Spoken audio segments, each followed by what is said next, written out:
Today we're going to be talking about the writing process. This year specifically, when we write our papers, we're going to be concentrating on writing persuasive essays. And so let's discuss what a persuasive essay is. A persuasive essay is when you give enough information so that your reader agrees with you, so that they see your point and that basically you get them on your side. So again, this year our focus is going to be on writing persuasive essays. So let's think about that for a moment. When you write a persuasive essay, there are lots of things that you need to do to ensure that your reader agrees with you.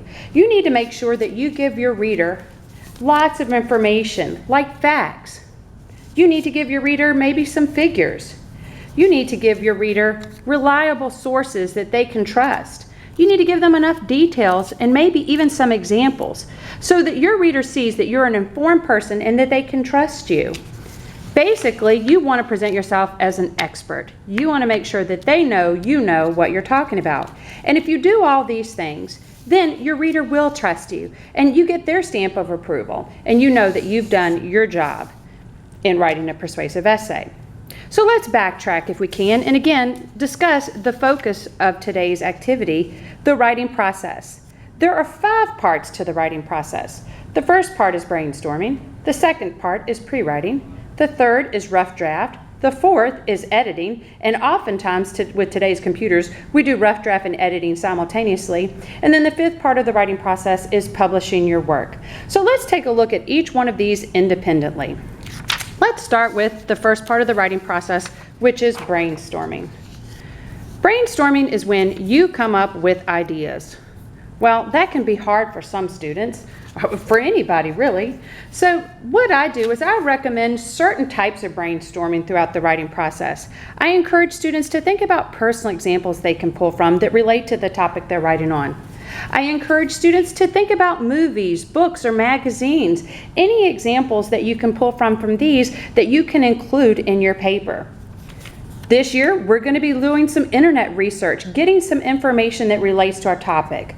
And then finally, any other ideas that you can come up with. It might be personal interviews. It might be doing a variety of things. Maybe just some general research in other modes and mediums.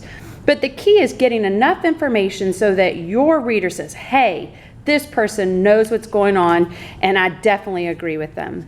Now, once you've completed your brainstorming and you've got lots of good ideas, you can't just start writing your paper. You need to think about pre-writing. You need to think about how you're going to organize your information.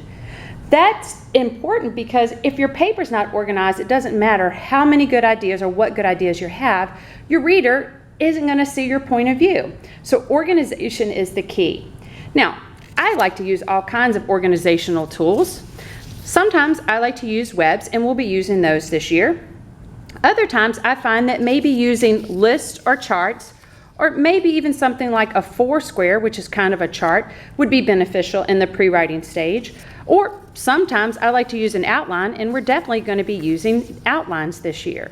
So the key is to use a pre-writing strategy. So many students skip this point, and when they do, they lose everything. They lose their audience because they haven't organized their information, so it's hard for your reader to agree with you. Without the pre-writing stage, your paper just becomes a big, wet mess. So you want to make sure that you're doing what you need to do to guide your reader through your paper. Now, let's say that you've done all the brainstorming, you've got this awesome pre-write that you've completed. Now what do? Well, for many of you, now comes the hard part, where you're actually writing your rough draft. Now, back in the old days, I actually had to write a rough draft on notebook paper and get plenty of erasers and extra notebook paper in a huge trash can because I would just ball my work up and throw it away. But now with computers, we get to write our rough draft and do our editing at the same time. That's what they make the backspace key for. That's what they make copy and paste for. So this part of the writing process becomes much more easy with a computer. Now, this might take the longest, but it's not the most difficult because you've got a tool that's going to help you. And ultimately, when you get done with your rough draft and you get done with editing, you get to move on to the 5th step, which is publishing, or in our case, submitting your work to me. It's a 5-step process, and it's not necessarily going to be easy, but we're going to do it step by step together. So let's take a moment, if we could, and review the 5 steps of the writing process, just to make sure that we've got them down. Why don't you stop the video now and see if you can name the 5 steps of the writing process before we move on. So, did you remember the first step of the process? It's brainstorming, coming up with enough ideas so that you can actually have something to work with. What about the second part? After you've got all this great information, then where do you go? That's right, you move on to pre-writing, where you start to organize your information. And for me, this is one of the key elements, making sure I'm organized, because nobody's going to trust you if you don't have good ideas and if you don't get them organized. You'll just be a big, hot, wet mess. Once you move from pre-writing, you go to your rough draft. And the great thing about computers is you can do your rough draft and your editing, steps 3 and 4, simultaneously. Love that backspace key.